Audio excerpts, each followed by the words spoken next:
स्थानिक स्वराज्य संस्थांच्या निवडणुकीच्या तोंडावर पंकजा मुंडे यांना धक्का बसणार आहे। दिवंगत गोपीनाथ मुंडे आणि त्यांच्यानंतर पंकजा मुंडे यांच्यासोबत गेल्या 35 वर्षांपासून असलेले राजाभाऊ मुंडे आणि त्यांचा मुलगा बाबरी मुंडे यांचा अजित पवारांच्या राष्ट्रवादीत प्रवेश निश्चित झालाय। आमदार प्रकाश सोळंके यांच्या नेतृत्वात मुंबईमध्ये अजित पवारांची भेट घेऊन ते पक्षप्रवेश निश्चित करतील।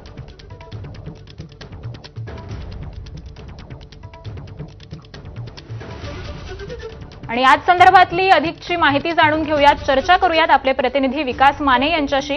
विकास, खरं तर पंकजा मुंडेंबरोबर 35 वर्ष कार्यरत असणारे आता अजित पवारांच्या राष्ट्रवादीत जात आहेत, त्यामुळे पंकजा मुंडेंना एक मोठा धक्का मानला जातोय।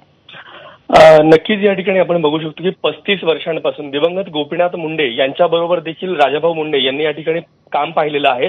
त्याबरोबरच राज्य शिखर बँकेचं देखील त्यांनी संचालक म्हणून कामकाज पाहिलेलं होतं। बीडची जिल्हा मध्यवर्ती बँक आहे त्याचे देखील कामकाज पाहिलेलं होतं।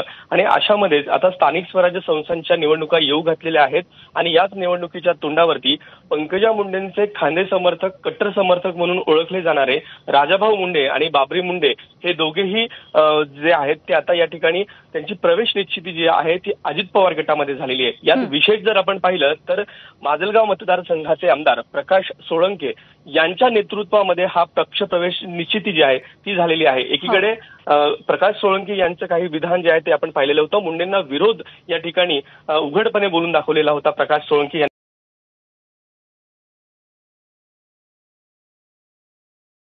त्यांचा प्रवेश निश्चित जो आहे तो या ठिकाणी केलेला आहे। आणि त्यामुळेच आता स्थानिक स्वराज्य संस्थांच्या निवडणुकीच्या तोंडावरती पंकजा मुंडे यांना हा धक्का मानला जातो आहे।